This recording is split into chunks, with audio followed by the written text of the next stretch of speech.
El Comité de la Cámara de Representantes de Estados Unidos realizó una audiencia sobre el colapso de FTX. Allí se escucharon a personas anticripto, procripto, especialistas, y realmente nos da una perspectiva bastante única de las implicaciones no solo del colapso de FTX, sino de lo que podría venir para el ecosistema cripto en cuanto a regulación. ¿Hacia qué camino están yendo estos congresistas? ¿Qué se está viendo en cuanto a crecimiento del ecosistema? Las implicaciones en el sistema bancario y muchas otras cosas interesantes que estaré proponiendo acá muy rápido. I've done probably a dozen large, scale bankruptcies over my career, including Enron, of course. Every one of those entities had some financial problem or another. They have some characteristics that are in common.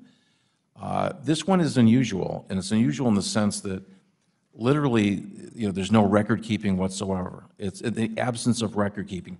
Employees would communicate, invoicing and expenses on Slack, which is, essentially a way of communicating for chat rooms. They use QuickBooks. A multi-billion-dollar company using QuickBooks. QuickBooks? QuickBooks. Nothing against QuickBooks, very nice tool, just not for a multi-billion-dollar company. There's no independent board, right? We had one person really controlling this. No independent board. That's highly unusual in a size company this is. And it's made all more complex because we're not dealing with, widgets or something that's tangible. We're dealing with crypto, and the technological issues are made worse when you're dealing with an asset such as crypto. Enron was is a really a different company. The crimes that were committed there were highly orchestrated financial machinations by highly sophisticated people. To keep transactions off balance sheets.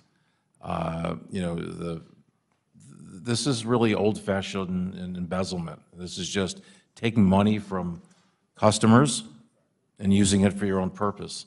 Not sophisticated at all. Sophisticated perhaps in the way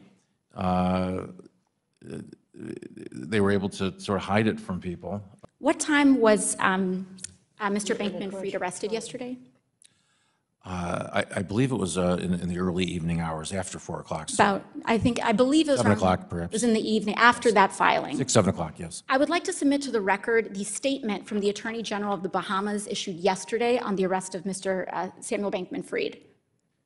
And after submitting that to the record, I would like to note that in this statement, they stated at such time as a formal request for extradition is made, presumably by the Southern District of New York, but they do not state when that request for extradition was made.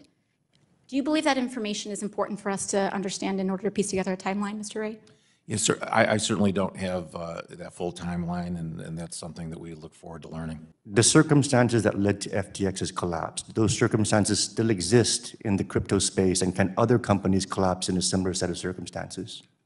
Well, certainly we've ceased trading, so it won't happen at our company. Could it happen at other companies? I can't speak to them because I don't know how each of these companies are operated. Obviously, our company operated in a very distinct way that led to losses, but I think every company is different.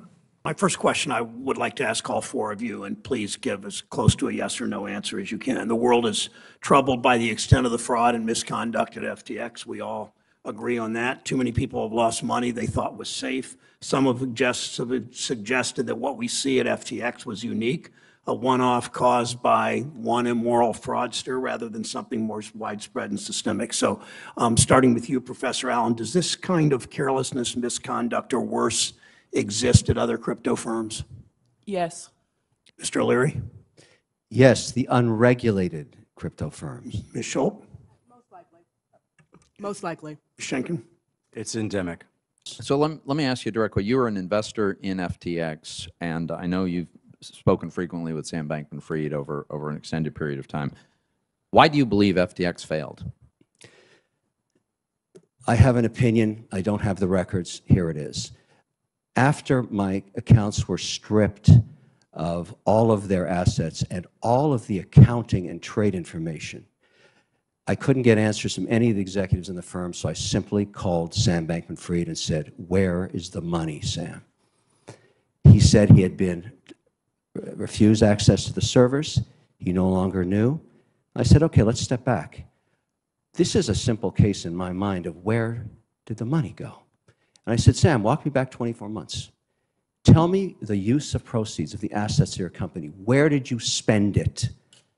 And then he told me about a transaction that occurred over the last 24 months, the repurchase of his shares from Binance, his competitor. I didn't know this at the time, but at some point, CZ or Binance, who runs Binance, purchased 20% ownership in Sam Bankman-Fried's firm for seed stock. And then, over time, and I asked him, what would compel you to spend $2 billion, was the number he was giving me at that time. Later, in a subsequent conversation, about 24 hours later, he told me it could have been as much as $3 billion to buy back the shares from CZ. I asked him, what would compel you to do that? Why wouldn't you keep your assets on your balance sheet? And why would you offer this to just one shareholder? He said, because every time we went to get licensed in different jurisdictions, because you must understand the prize of crypto is to get regulated. For all the talk we say about Bitcoin and everything else, no institutions own this. I work for the sovereign wealth and pension plans. They don't touch this stuff because it's unregulated. Between these two, let's call them frenemies, because they obviously were the two, potentially the two largest shareholders in the firm, they had a disagreement. They had a falling apart. Apparently, according to Sam Bankman-Fried, CZ would not comply with the regulators' request in these different geographies, these different jurisdictions, to provide the data that would clear them for a license. According to Sam Bankman-Fried, the only option the management and Sam Bankman-Fried had was to buy him out at an extraordinary valuation of close to $32 billion, less apparently a 15% discount. That stripped the balance sheet of assets. You ask me why it went bankrupt? Go to the last week. All of a sudden, in social media, CZ is asking for another $500 million. He wants to do a block trade of FTT, or the proprietary token of FTX. Wants it converted back to fiat. Why would you put that out there? You know it's going to push down the pressure, it's going to push down the value of that coin dramatically, and that's exactly what happened. Every trader knows that if you have a large block trade, you go negotiate a clearing price with other buyers and you do the transaction. In my view, my personal opinion, these two behemoths that own the unregulated market together and grew these incredible businesses in terms of growth were at war with each other. And one put the other out of business intentionally. Now, maybe there's nothing wrong with that. Maybe there's nothing wrong with love and war. But Binance is a massive, unregulated, global monopoly now. So, Mr. O'Leary, I know that you are a big supporter of crypto, even after you lost $10 million in FTX's collapse. But you are an experienced investor. So let me ask you, do you believe that the potential benefits of crypto are so promising that we should accept weaker anti-money laundering rules and weaker compliance from crypto firms than we require from banks, from brokers, and from Western Union? No, I think we should apply the same regulatory structure that we apply to existing trading of stocks and bonds on exchanges tied to broker-dealers. That is not complicated. It's already been implemented in other countries. And so, and I take issue, Senator, with your concept that it makes it easier to do money laundering. Currencies have been used for drug trafficking since the 60s in the American dollar, when it was thrown out of a Piper aircraft in a duffel bag. The American dollar is also used by bad actors all the time. Mr. O'Leary, I appreciate your point that everyone tries to engage in money laundering. That's what terrorists do. That's what drug dealers do. And that's what states like Iran and North Korea have done. The only point I'm trying to make is, should the same rules against money laundering apply to crypto in the way that they apply to banks, to stockbrokers, to credit card companies, to Western Union?